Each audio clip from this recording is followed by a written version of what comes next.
নৌ পরিবহন প্রতিমন্ত্রী খালিদ মাহমুদ চৌধুরী বলেছেন, স্মার্ট বাংলাদেশ বিনির্মাণের লক্ষ্যে পর্যায়ক্রমে সকল স্থলবন্দরে ডিজিটাল সেবা কার্যক্রম চালু করা হবে।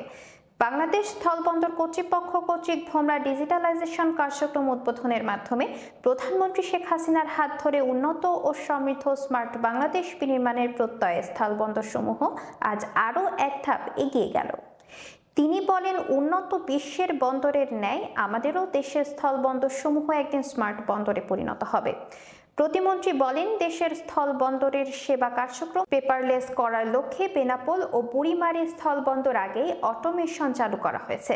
ভোমরা স্থলবন্দরের অবকাঠামো উন্নয়ন সহ ডিজিটাল সক্ষমতা বৃদ্ধি করা হচ্ছে। প্রতিমন্ত্রী খালিদ মাহমুদ চৌধুরী বলেন, স্থলবন্দরগুলোকে আধুনিক ও অটোমেশনের আওতায় নিয়ে আসার জন্য সরকারি ও উন্নয়ন সহযোগী সংস্থার অর্থায়নে প্রকল্প গ্রহণ করা হচ্ছে।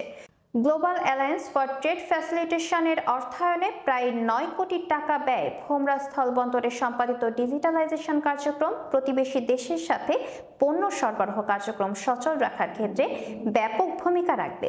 প্রতিমন্ত্রী খালিদ হাসান মাহমুদ চৌধুরী আজ বৃহস্পতিবার সকালে সাতক্ষীরার ভোমরা স্থলবন্দরে ভোমরা ই-পোর্ট ম্যানেজমেন্ট সিস্টেমের উদ্বোধনী অনুষ্ঠানে সব কথা বলেন।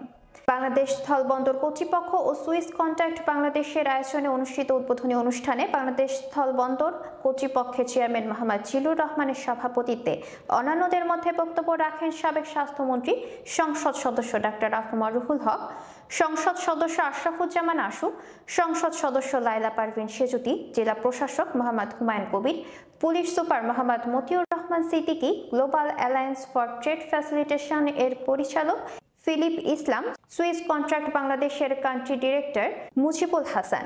এ সময় স্থলবন্দর সংশ্লিষ্ট কর্মকর্তা ও ব্যবসায়ী নেতৃবৃন্দ উপস্থিত ছিলেন। অনুষ্ঠানের আগে ভোমরা স্থলবন্দরে ই-পোর্ট ম্যানেজমেন্ট সিস্টেমের উদ্বোধন করেন।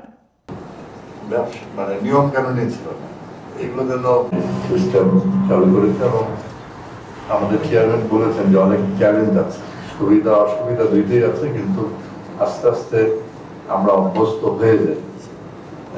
করা হয় প্রকল্পটি global alliance for trade facilitation GATF এর অর্থায়নে বাস্তবায়ন করা